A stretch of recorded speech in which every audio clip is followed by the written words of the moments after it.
issue. So see, opposition almost 6 out of 10 are saying yes, while in the NDA only about 34. When I say only, I say I actually look at it as a very not really only, but a very stronger point that almost every third NDA supporter also feels that because of Kejriwal's arrest, opposition will be united. On the other hand, it's 28% of the opposition voters, which is like every fourth opposition voter is saying it doesn't really matter.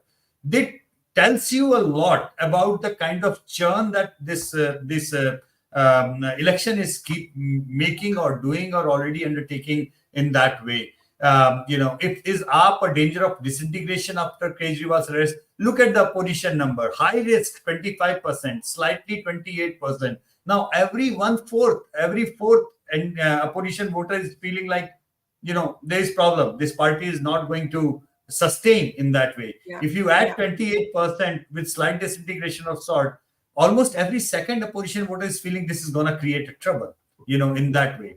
Now, look at the NDA thing. They are even more bigger number thinking that after this entire thing, the phenomena of AAP is likely to crumble down. But then there is about 22%, that is 1 in 5 NDA voter, which is saying it's not going to happen. This guy is way beyond as the phenomena that you are thinking. This is going to create a trouble. This is going to create a problem. So when you analyze these fears, you realize that there are two different kind of prudent votes within each camps. When I say prudent, which means like roughly about every fourth NDA voter is like kind of cautious. Don't be too excited. This might backfire kind of a thing. On the opposition rank and file, there is like almost 1/3 of them, which I find very interestingly they are really bothered about the Kejriwal thing. And this could be multiple reasons behind that, Barkha. Say, for example, I really don't think that the core Congress supporter in Delhi actually celebrates Kejriwal.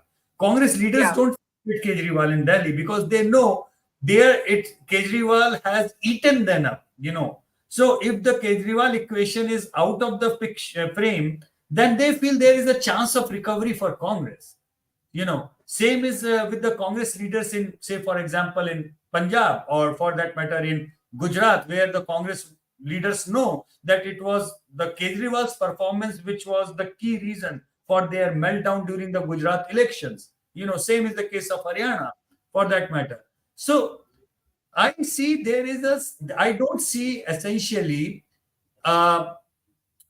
emotion of let's get together kind of thing among the masses as far as the opposition vote bank is concerned. But at the same time, I see significant cautiousness among the NDA voters, which not just from the partisanship that they say BJP should be cautious, but also some of them genuinely say this is wrong. This should not. In fact, I was looking, you had a specific question on whether it will generate sympathy. And if we can just cue that slide, I'd be quite interested to actually see that. This is, of course, the eliminating the opposition. This is whether it's in danger of disintegration after Kejriwal's arrest. And now you see one of the things that we already see happening in Punjab, you've seen a member of parliament joining the BJP. You've seen an MLA joining the BJP. While most of your a survey seems to suggest that they do not believe that AAP will disintegrate. They do not believe that AAP will become weak. Actually, the AAP has already begun to show signs of danger. And today, the Aam Aadmi Party itself is saying that there is an attempt to take our MLAs and our MPs away. So, what do you think? Well, I think that Mr. Kejriwal has a very, very unique positioning in Indian politics, Barkha. On one hand, his entire game got elevated because of his initial positioning as anti-Congress, during the Anna Hazare movement and all that. But on the other hand, right after 2013, he positioned himself as anti-Modi player.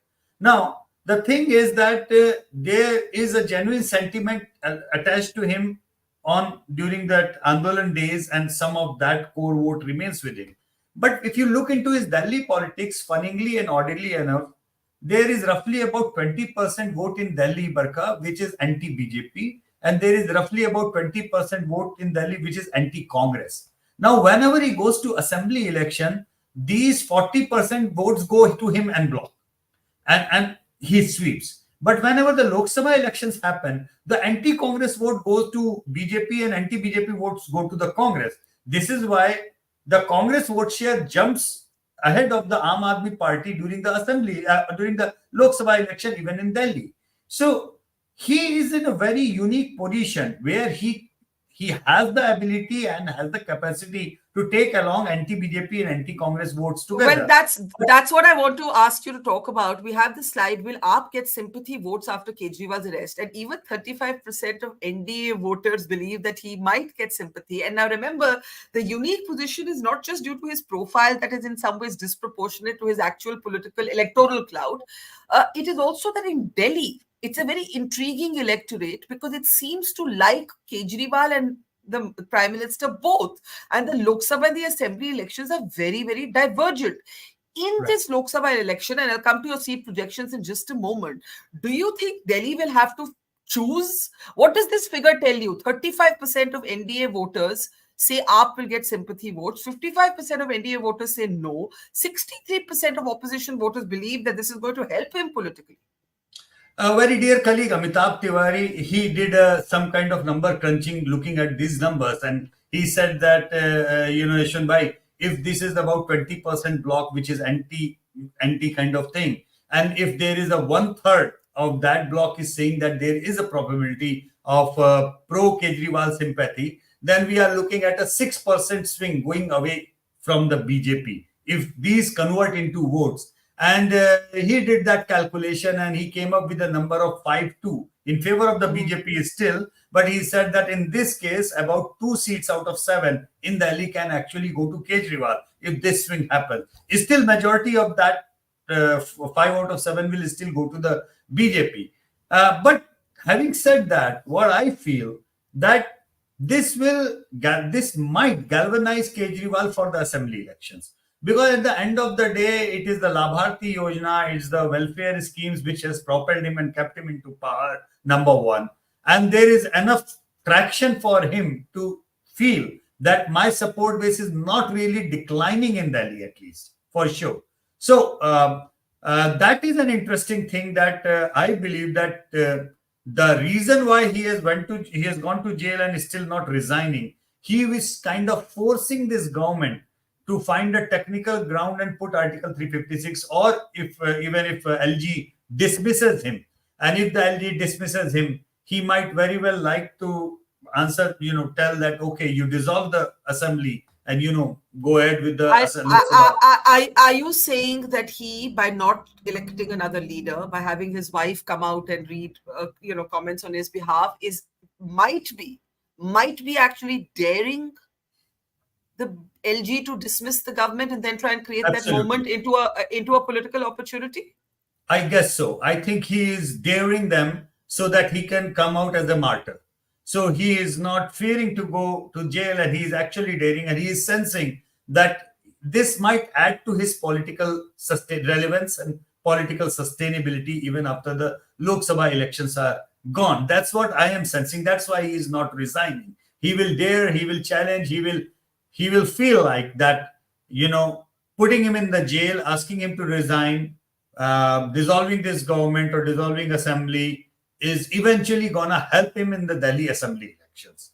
And I tend to agree with that assessment, Barkha, because I have seen that big number of times when big leaders, they go to jail in a very defined manner, somehow their political equity, political stake remains relevant.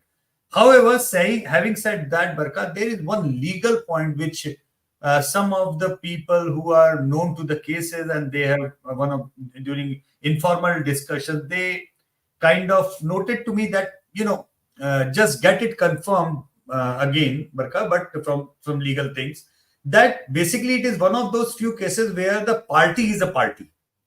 It's not an individual, it's not the government, but Aam Aadmi Party is a party in the case.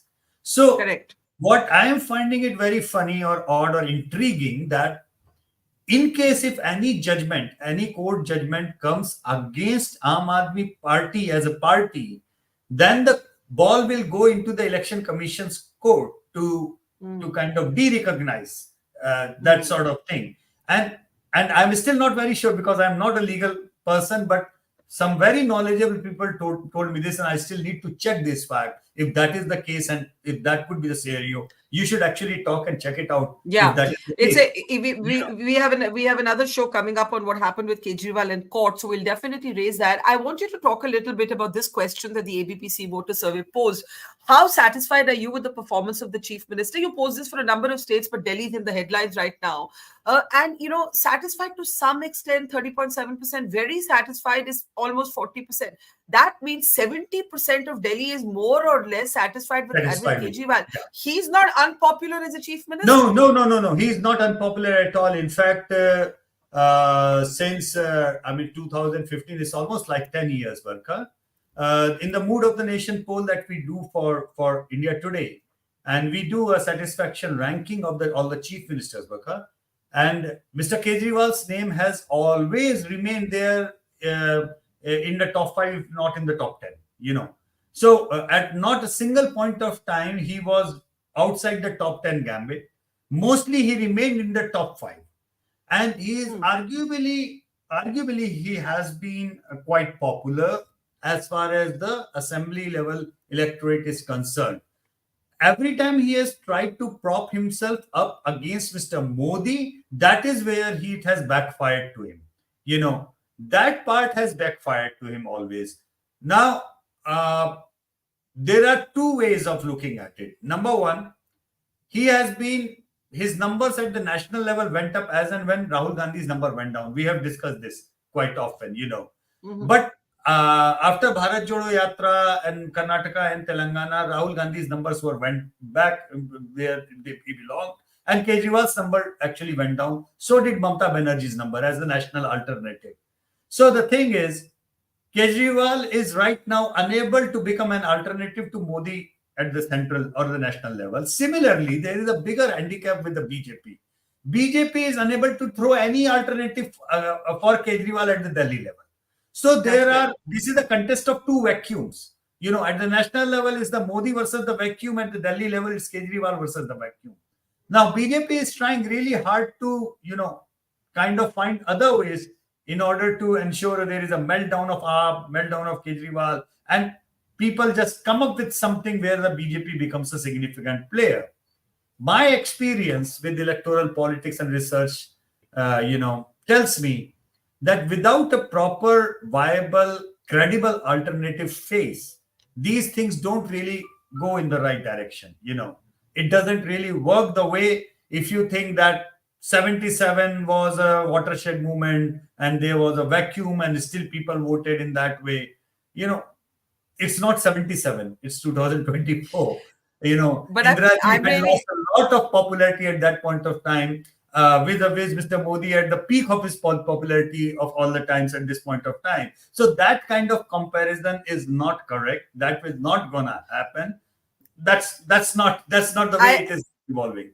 Before we look at the first projection, which is in Delhi itself, I'm struck by, I think, the dualism of Delhi as you've captured it. One, that Kejriwal is unable to become an alternative to Modi. So at the national level, this could diminish the AAP. And for the BJP, the assembly level, Kejriwal remains a big factor, and it's important to clarify that all of these, the satisfaction numbers are also after his arrest, right? Yashwant? Yeah, that's true. Yeah. So therefore, there's a large level of satisfaction, whether or not people perceive him to be corrupt. There's a large level of satisfaction